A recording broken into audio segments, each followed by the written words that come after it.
Assalamualaikum warahmatullahi wabarakatuh. Perkenalkan, saya Taftazani Ramadan, kelas 12 IPA 4. Saya di sini akan memperkenalkan anggota kelompok saya dan membahas secara singkat tentang COVID-19.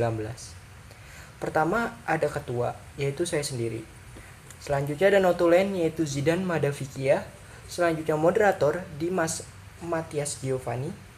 Yang selanjutnya ada editor berjumlah 3 orang, yaitu Noval Hilmi, Noval Syarif, dan Muhammad Ayub Yunus.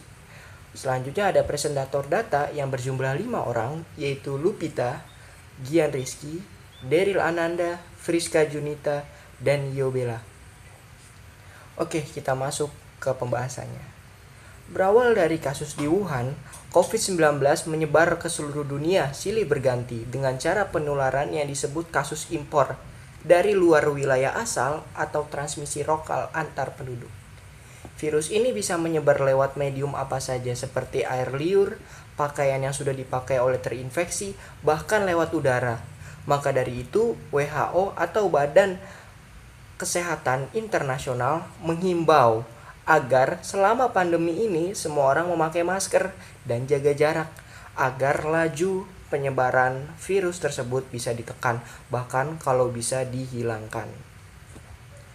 Dampak yang bisa kita rasakan sangat-sangatlah luar biasa, seperti matinya di ekonomi di beberapa negara karena menerapkan sistem lockdown dan juga diberlakukannya pembelajaran jarak jauh di negara kita tercinta ini untuk menekan laju angka penyebaran COVID-19. Tetapi dengan seiring berjalannya waktu, negara-negara dunia sudah mulai pulih dan bangkit untuk melawan COVID-19. Nah, sekarang yang akan kita bahas yaitu laporan masyarakat terkait COVID-19 yang masuk ke dalam sistem cepat respon masyarakat atau biasa kita singkat sebagai CRM melalui 14 kanal aduan yang dimiliki oleh Pemprov DKI Jakarta. Penasaran? Kuy kita bahas.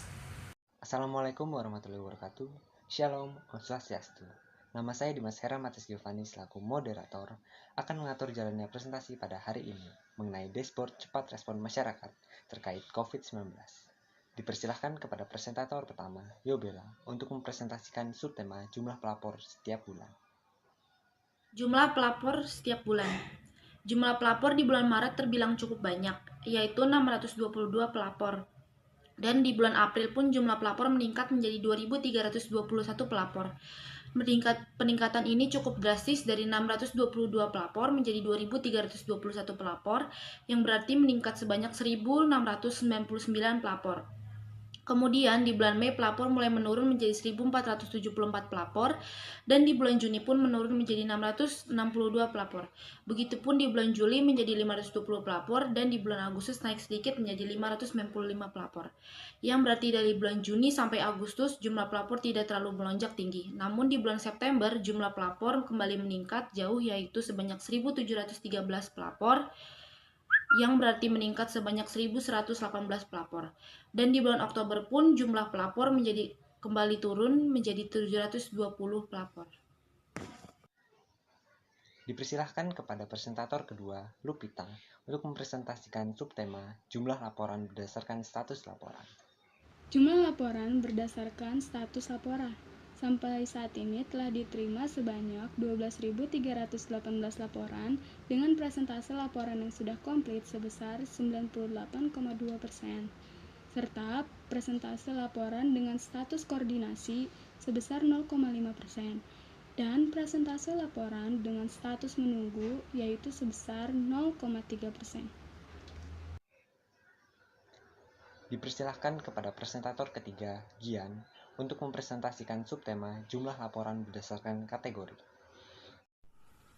Terdapat 163 kategori dengan 5 kategori dengan jumlah laporan terbanyak pada masa COVID-19, yaitu 1.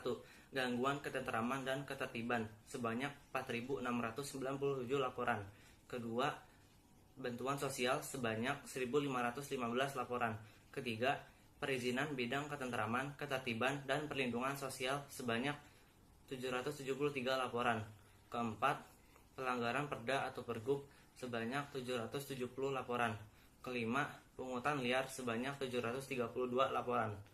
Gangguan ketentraman dan ketertiban menjadi kategori dengan jumlah laporan terbanyak disebabkan karena banyaknya tindakan kriminal yang mengganggu ketertiban masyarakat pada masa COVID-19. Dipersilahkan kepada presentator keempat, Daryl, untuk mempresentasikan subtema jumlah laporan masuk pekan. Menurut data yang telah diambil dari 10 kanal pelaporan kasus COVID-19 yaitu Jaki, Twitter, email, Clue, Facebook, SMS Center, Lapor 1708, Twitter Gubernur, Balai Warga, dan Facebook Gubernur, telah diterima data sebagai berikut. Dari 10 kanal tersebut, jumlah laporan mencapai 12.318 kasus dan ada sekitar 7.926 jumlah pelapor, di mana aplikasi Jaki atau Jakarta Kini memiliki jumlah laporan terbanyak yaitu 29% dan jumlah pelapor terbanyak yaitu 23% dari seluruh data yang telah diambil dari 10 kanal pelaporan kasus COVID-19 pada waktu pembuatan data ini. Dipersilahkan kepada presentator terakhir, Friska, untuk mempresentasikan subtema perbandingan jumlah laporan pada 5 kategori teratas pada masa COVID-19 dan sebelum COVID-19. Sumber data database CRM Jakarta Smart City dengan filter 5 kategori dengan jumlah laporan tertinggi pada masa COVID-19, gangguan ketentraman dan ketertiban, bantuan sosial, hubungan pekerja pengusaha, pelanggaran perda atau pergub, dan pendataan kesehatan. Perbandingan jumlah laporan top 5 kategori pada masa COVID-19 dan sebelum COVID-19. Gangguan ketentraman dan ketertiban. Mulai Desember 2019, muncul sebanyak 628 laporan. Lalu mulai bulan Maret, dikarenakan mulai terjadi COVID-19, laporan meningkat 2 kali yaitu sekitar 619. Pada bulan April mulai diberlakukan PSBB, sehingga laporan melonjak drastik menjadi melonjak lagi pada bulan September yaitu 2.850 laporan. Bantuan sosial mulai dari Desember 2019 terdapat 25 laporan. Lalu pada bulan April melonjak menjadi 2.097 laporan. Mei 2.100 laporan. Turun pada bulan Juni 477 laporan. Hubungan pekerja pengusaha pada Desember 2019 terdapat 36 laporan. Maret 297 laporan, April 299 laporan. Lalu September naik lagi jadi 272 laporan. Berdasarkan data yang diperoleh, saya dapat menyimpulkan bahwa dari 3 kategori yang telah kita bahas, laporan yang tertinggi datanya merupakan perihal gangguan ketentraman dan ketertiban. Dikarenakan maraknya warga yang masih melanggar peraturan dalam menanggulangi COVID-19 dan juga ketertiban umum, apalagi di saat bulan Maret dan September. Maka dari itu, semoga kita sadar akan pentingnya menjaga kesehatan diri sendiri, keluarga, dan tentunya orang-orang di sekitar, untuk tidak beraktivitas terlalu sering di luar rumah dan melakukan 3M. Kepada notulen, dipersilahkan untuk mengambil kesimpulan sekaligus menutup presentasi hari ini.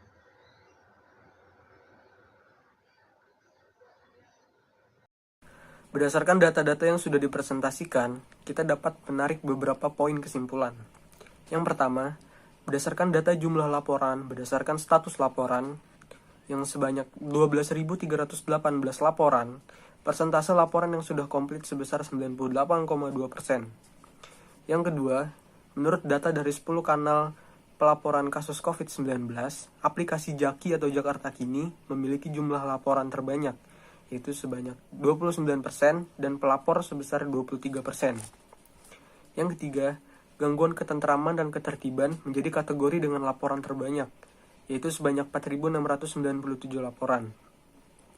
Gangguan ketentraman dan ketertiban ini masih terjadi karena masih banyaknya tindakan kriminal yang beralasan dengan ekonomi mendesak pada saat pandemi seperti ini, dan masih banyak juga masyarakat yang lalai akan protokol kesehatan.